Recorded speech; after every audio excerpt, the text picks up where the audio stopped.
اگر ہم بات کریں آج وومن امپاورمنٹ کی، تو ہم جاب کرنے والی خواتین بہت ہی امپاورڈ ہوتی ہیں۔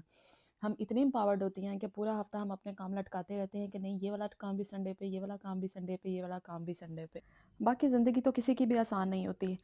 چاہے آپ جاب کرتے ہیں یا نہیں کرتے، لیکن اپنا کمپیریزن کبھی بھی کسی کے ساتھ نہیں کرنا چاہیے کہ نہیں وہ اس کی زندگی تو بہت آسان ہے اس کی، اور مجھے یہ سب کچھ کرنا پڑ رہا ہے۔ زندگی کسی کی بھی آسان نہیں ہوتی، اور انسان کو بہت زیادہ محنت، اگر آپ کو لگ رہا ہے کہ کوئی کسی لیول پہ پہنچ گیا یا اس کی زندگی بڑی آسان ہے، تو اس لیول تک پہنچنے کے لیے اس نے پتہ نہیں کتنی محنت کی ہو زندگی میں۔ تو کبھی بھی کسی کو دیکھ کے حسد نہیں کرنا چاہیے، بلکہ دعا کرنی چاہیے کہ اللہ تعالیٰ سب کی زندگی میں سکون رکھے، آپ کی بھی اور ہماری بھی، ہم سب کی زندگی میں سکون رکھے۔ بچیوں کو کام کرنے کی عادت ہونی چاہیے۔ ایسا نہیں ہے کہ آپ کی بیٹیاں ہیں تو نہیں وہ بڑی پیاری ہیں، ان کو کام کرنے کی عادت نہیں ہے، انہوں نے زندگی میں کبھی کام نہیں کرنا، ایسا نہیں ہونا چاہیے۔ بیٹیاں چاہے آپ کی ہیں یا کسی اور کی ہیں، سب کو کام کرنے کی، اور اس میں ماں کی تربیت کا بہت بڑا عمل دخل ہوتا ہے۔ ماں کو چاہیے کہ اپنی بیٹی کی تربیت اس طرح کرے، کیونکہ زندگی میں کوئی پتہ نہیں ہے کہ زندگی میں کس ٹائم پہ کس طرح کا سفر سٹارٹ ہو جائے۔ تو بجائے اس کے کہ وہ جب مشکل وقت آئے تو پریشان ہونے کے بجائے وہ اپنا کوئی راستہ نکال سکے۔ تو امیوں کو چاہیے کہ بچیوں کو سینسٹیو بھی ہوتی ہیں، ایسا نہیں ہے کہ اب اسے ڈنڈے مار مار کے کام کروانا شروع کر دیں، ایسا نہیں ہوتا۔ آپ اپنی بیٹیوں کو بہت پیار دیں، کیونکہ پتہ نہیں زندگی میں کل جب وہ جائیں گی، شادی شدہ ہو جائیں گی، تو اگلے والے لوگ کیسے ملیں گے، اس کو عزت وہ ملے گی کہ نہیں ملے گی، اسے وہ پیار ملے گا کہ نہیں ملے گا۔ جب چھوٹے تھے تو اماں کہتی ہوتی تھی، جب میں کالج جانا، یونیورسٹی جانا، تو ٹرپ جب ہونے تو گھر سے منع ہو جانا، نہیں، اماں نے کہنا نہیں بالکل نہیں جانا، ماما نے کہنا پاپا سے پوچھو، اور پاپا نے کہنا نہیں ماما سے پوچھو وہ کیا کہتی ہیں۔ تو اسی بحث میں، لیکن خیر ایٹ دا اینڈ وہ پرمیشن دے دیتے تھے۔ لیکن وہ زندگی کا وہ ٹائم بہت ہی خوبصورت، بہت ہی یادگار تھا، کہ پتہ نہیں تھا کہ زندگی آگے جا کے اتنی مصروف، اتنی بیزی ہو جائے گی۔ اور یہ جو امیاں اپنے بچیوں کو کہتی رہتی ہیں کہ نئی شادی ہو جائے گی تو اپنے ہسبینڈ کے ساتھ جانا، اس میں کوئی شک نہیں ہے کہ امیاں بہت کنسرنڈ ہوتی ہیں بچیوں کو لے کے، لیکن اپنی بیٹیوں کی چھوٹی چھوٹی خوشیوں کو پورا کر دیا کریں۔ کل کو آنے والی زندگی میں پتہ نہیں اسے کس کس طرح کے امتحانات سے گزرنا پڑے۔ اللہ پاک ہم سب کی بیٹیوں کے نصیب بہت زیادہ اچھے کریں۔ ہم بیٹیاں بہت ہی نازک، بہت ہی سینسٹیو ہوتی ہیں، لیکن میں ہر پیرنٹ سے یہ ضرور گزارش کروں گی کہ پلیز اپنی بچیوں کو اتنا پیار دیں کہ جب وہ اسپیشلی جب اسکول گئے کے بعد کالج نیا نیا سٹارٹ ہوتا ہے، بچیاں بہت چھوٹی چھوٹی سی ہوتی ہیں، سم ٹائم انہیں نہیں سمجھ آتا کہ کوئی کیا ان کے لیے بہتر ہے اور کیا نہیں بہتر۔ ہر ذرا سا ہنس کے مسکرا کے بات کر دینے والا ہمدرد نہیں ہوتا، اس لیے بچیوں کو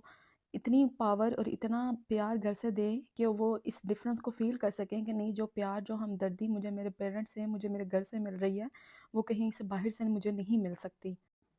جب ہم چھوٹے تھے تو دل کرتا تھا جلدی جلدی بڑے ہو جائیں، کیونکہ دوسروں کو دیکھ کے لگتا تھا کہ نہیں بڑوں کی زندگی تو بڑی آسان ہے، ہمیں تو اسکول جانا پڑتا ہے، سپارہ پڑھنے جانا پڑتا ہے، اس کے بعد ٹیوشن جانا پڑتا ہے، اور پھر ہر 6 ماہ کے بعد پیپر آ جاتے ہیں، تو پیپر تو بہت ہی مشکل ہے۔ یہ نہیں تھا پتا کہ زندگی کے آگے والے پیپر کتنے مشکل ہوں گے۔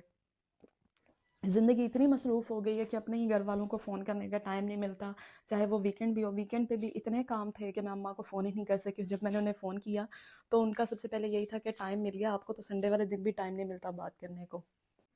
تو اس لیے کہہ رہی ہوں کہ پتہ نہیں آپ کی بیٹیاں کل کو کتنی مصروف ہو جائیں، تو انہیں بہت زیادہ پیار دیں۔ میرا بھی سنڈے کچھ اس طرح سے ہی گزرا، جلدی جلدی سے فریج کو صاف کیا کیونکہ بہت زیادہ گندا ہوا تھا، اس کے بعد کچن صاف کیا، اور پھر بلا اور رضیہ کا جس نے باقی صفائی جلدی جلدی سے کر دی اور میرے گھر کو چمکا دیا، اور صفائی کے بعد میرا گھر صاف ستھرا ہو گیا۔ لیکن کام پھر بھی ختم نہیں ہوا، اس کے بعد باری تھی کھانا بنانے کی۔ سوچا آج جلدی سے شلجم بنا لیتی ہوں، جو کہ مجھے میرے سسرال کی طرف سے آئے تھے اور میرے لیے بڑے ہی عزیز تھے۔ تو کہنے کا مطلب یہ تھا کہ زندگی بڑی چھوٹی ہے، خود بھی پیار سے رہیں اور دوسروں کو بھی پیار سے رکھیں، چاہے کوئی تھوڑی دیر کے لیے یا زیادہ دیر کے لیے ہے، دوسروں کی خوشیوں میں خوش ہونا سیکھیں۔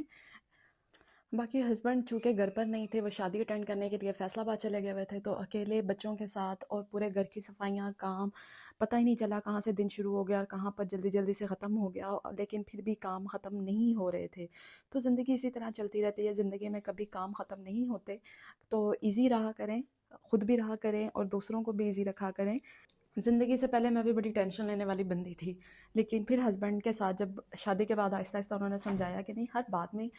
ہر کام میں جلدی ضروری نہیں ہوتی، ایزی رہا کرو، کیوں ہر بات پہ ٹینشن لے لیتی ہو، چھوٹی چھوٹی سی باتوں پہ جلدی سے ہائپر ہو جانا کہ نہیں یہ نہیں ہوا وہ نہیں ہوا۔ تو آپ سب سے میں یہ کہوں گی کہ زندگی میں پریشان نہ ہوا کریں، ساری چیزیں ہو جاتی ہیں ٹائم کے ساتھ ساتھ، لیکن اپنے آپ کو ایزی رکھا کریں۔ آپ کی صحت، آپ کا سکون، آپ کی خوشی بھی ضروری ہے۔